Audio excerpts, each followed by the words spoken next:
pembelajar semua, selamat datang anak-anakku semuanya.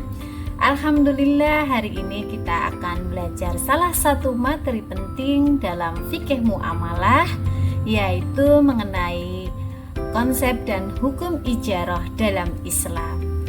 Video ini disampaikan sebagai tugas ujian tengah semester atau UTS yang diampu oleh Bapak Alam Tarlam SUD MAP.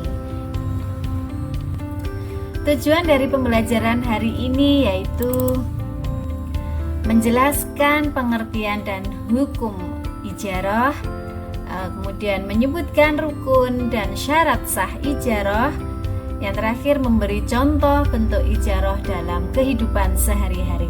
Kemudian sebelum kita lanjut, ada pertanyaan nih. Pernahkah kalian menyewa rumah, kendaraan, atau membayar jasa guru les? Tahukah kalian bahwa itu disebut ijarah dalam Islam? Islam tidak hanya mengatur ibadah, tetapi juga hubungan sosial ekonomi. Dalam Islam, istilah fikih disebut dengan muamalah. Ijarah menjadi solusi syariah bagi kebutuhan manusia untuk memanfaatkan barang atau jasa tanpa memilikinya. Contohnya seperti sewa rumah, sewa mobil, hingga membayar guru privat. Kemudian kita lanjut mengenai pengertian ijarah.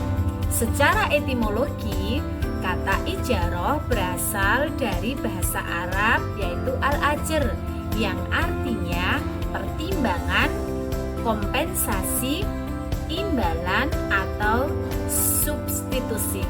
Sedangkan secara terminologi, menurut 4 mazhab fikih, ijarah adalah akad atas manfaat dari barang ataupun jasa dalam waktu tertentu dengan imbalan tertentu. Sahabat pembelajar yang dirahmati Allah, dalam Islam, ijarah atau sewa menyewa dan upah mengupah adalah suatu bentuk muamalah yang diperbolehkan secara syar'i selama dilakukan dengan prinsip keadilan, kejelasan, dan tanpa unsur yang dilarang seperti riba ataupun gharar. Lalu, apa dasar hukum dalam syariat Islam? Mari kita simak bersama. Yang pertama, dari Al-Quran surat Al-Qasas ayat 26, Allah berfirman yang artinya, sesungguhnya orang yang paling baik yang engkau ambil untuk bekerja dengan upah adalah orang yang kuat lagi terpercaya. Ayat ini menegaskan pentingnya atau mengubah orang bekerja serta memilih mereka yang kompeten dan amanah. Inilah prinsip dasar dalam praktek ijarah, keadilan bagi kedua pihak. Kemudian dari hadis Nabi SAW, beliau bersabda, berikanlah upah kepada pekerja sebelum keringat kering. Hadis riwayat Ibnu Majah. Hadis ini sangat tegas dan penuh makna. Rasulullah SAW mengajarkan bahwa hak seseorang pekerja harus segera diberikan, tidak tertunda, agar tidak menimbulkan kezaliman. Inilah bentuk nyata dari etika Islam dalam bermuamalah. Setelah memahami pengertian dan dasar hukum ijarah, sekarang kita akan membahas tentang rukun-rukun dalam akad ijarah. Dalam fikih muamalah, setiap akad harus memenuhi rukun agar dianggap sah secara syar'i. Begitu juga dengan ijarah. Para ulama menyebutkan bahwa ada 5 rukun utama dalam akad ijarah. Di antaranya yaitu yang pertama mu'jir, yaitu pihak yang memberikan sewa atau jasa. Bisa berupa pemilik barang seperti rumah, kendaraan, atau pemberian jasa seperti guru, dokter, dan lainnya. Yang kedua yaitu mustajir. Ini adalah pihak yang menyewa atau menerima jasa. Misalnya orang yang menyewa rumah, mobil, atau membayar jasa guru les. Kemudian yang ketiga yaitu ma'jur, yaitu objek yang disewakan atau jasa yang diberikan. Dalam ijarah, objek ini harus jelas bermanfaat, halal, dan dapat digunakan sesuai kesepakatan, bisa berupa barang seperti sepeda motor atau jasa seperti tenaga tukang. Kemudian yang keempat yaitu ujroh.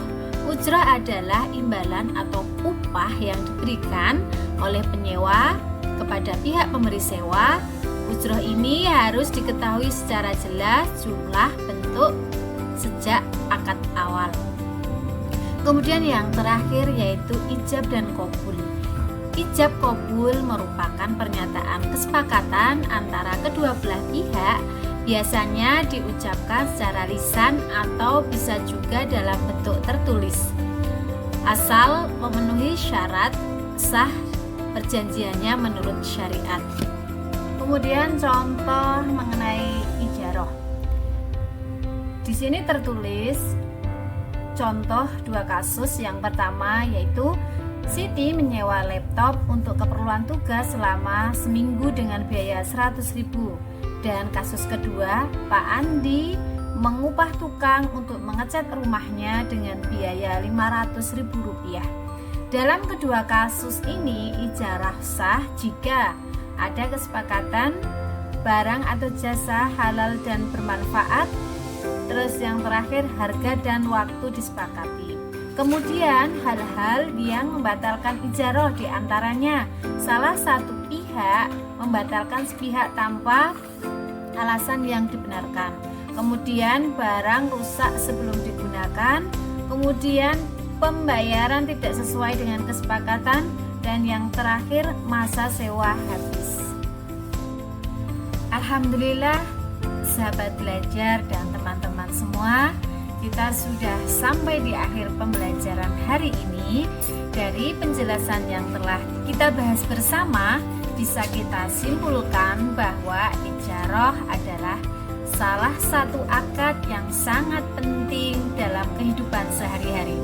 Islam mengatur ijarah agar dilakukan dengan cara yang adil, jelas, saling menguntungkan, baik bagi penyewa maupun pemberi sewa. Maka dari itu, yuk kita mulai membiasakan diri untuk bermuamalah sesuai aturan Islam agar hidup kita lebih berkah dan terhindar dari hal-hal yang merugikan. Tugas untuk kalian, coba perhatikan di sekitar kalian, tuliskan salah satu contoh transaksi ijarah yang pernah kalian lihat atau alami. Lalu sebutkan rukun dan syarat akadnya. Oke. Jawaban bisa ditulis di buku, catatan atau diketik sesuai instruksi pengumpulan tugas dari dosen ataupun guru masing-masing.